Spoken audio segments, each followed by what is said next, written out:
சிவபெருமான் பக்தர்களாகிய நேயர்களுக்கு என் மன வணக்கங்கள். இன்னைக்கு நம்ம இந்த வீடியோல சொல்ல போறது வந்து திருமந்திரத்துல வந்து பாத்தீங்கன்னா பாடல் வந்து 20 1001 கடவுள் வாழ்த்தை தான் நம்ம வந்து சொல்ல போறோம். ஓகேங்களா ஃப்ரெண்ட்ஸ்? ஓகேங்களா? ஓம் திருமூலர் சித்தரை போற்றி, ஓம் சிவபெருமானை போற்றி. திருமூலர் சித்தரையும் சிவபெருமானோட திருவடிகளையும்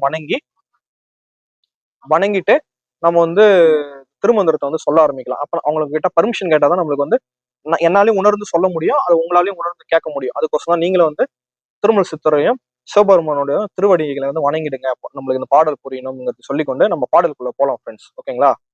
போலாம் நண்பர்களே. ஓகேங்களா? உயிர் உடம்பு உருவாகும் முன்பே பிறப்பையும் இறப்பையும் விதியாக படைத்தவன் சிவபெருமான். ஓகேங்களா? அழகா புரிஞ்சுங்களா இது? ஓகே.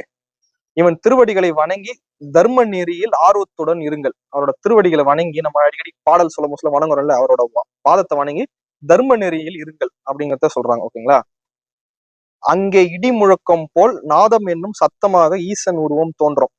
நீங்க அந்த மாதிரி வந்து அவரோட அவரோட திருவடிகளை வணங்கி நீங்க வந்து தர்ம நெறியில் இருந்தீங்கன்னா உங்களுக்கு இடி சத்தம் கேட்கும். அதுதான் நாதம். அந்த சத்தம் தான் வந்து இடி சத்தம் தான் வந்து சிவபெருமான் அப்படிங்கிறத சொல்றாங்க. அது ஒண்ணு. அப்புறமேட்டு சிவபெருமான் வந்து பாத்தீங்கன்னா மலராகவும் குன்றாகவும் இருக்கும் ஈசன் வாழும் கைலாய மலை என்பது அது என்ற பொருள்தானே. அப்படிங்கிறது என்னன்னா, மலையும் இருக்கு குன்றும் இருக்கு. இது மலர்களும் இருக்குது குன்றும் இருக்கு. இதெல்லாம் இருக்கிற இடம் தான் வந்து பாத்தீங்கன்னா கைலாயம், சிவன் வாழ்ற இடம்னு சொல்றாங்க. அப்பனா நிறைய வந்து மலர்களும் இருக்கு குன்றுங்களும் இருக்கு. இது எல்லாமே வந்து பாத்தீங்கன்னா சிவபெருமான் தானே அப்படிங்கிறது. அது வந்து அதுதான் கைலாயம் தானே, அதுதான் சிவபெருமான் வாழ்ற இடம் தானே அப்படிங்கிறத சொல்றாங்க ஃப்ரெண்ட்ஸ். ஓகேங்களா?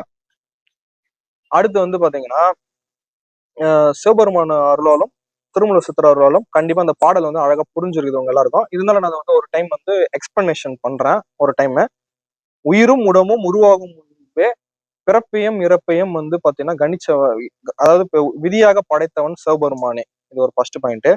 இவன் திருவடிகளை வணங்கி தர்ம நெறியில் ஆர்வத்துடன் இருங்கள் அப்படிங்கிறதையும் சொல்லிட்டாரு. அங்கே இடி முழக்கம் போல் நாதம் என்னும் சத்தமாக ஈசன் வந்து உருவம் தோன்றும். ஓகேங்களா? அது ஒண்ணு. சிவன் மலராகவும் குன்றாகவும் இருக்கும் ஈசன் வாழும் கைலாய மலை என்பது அது என்று பொருள்தானே. ஓகேங்களா? அப்படிங்கிறது மலையும் குன்றும் இருக்கிற இடம் தான் வந்து கைலாயம், சிவன் வாழ்ற இடம். அது வந்து தானே, அதுதான் இருக்குது. அப்படின்னா நம்ம கைலாயம் தான், அதாவது இமயமலையில இருக்கிற கைலாயம் தான் நம்ம வந்து சிவன் வாழ்ற இடம்ங்கிறது கிடையாது. மலரும் குன்றும் இருக்கிற இடமே வந்து சிவபெருமான் இருக்கிற இடம் தான், அது வந்து கைலாயம் தானே அப்படிங்கறத ஒரு கம்பாரிசனா வந்து சொல்லியிருக்காரு ஃப்ரெண்ட்ஸ். ஓகேங்களா?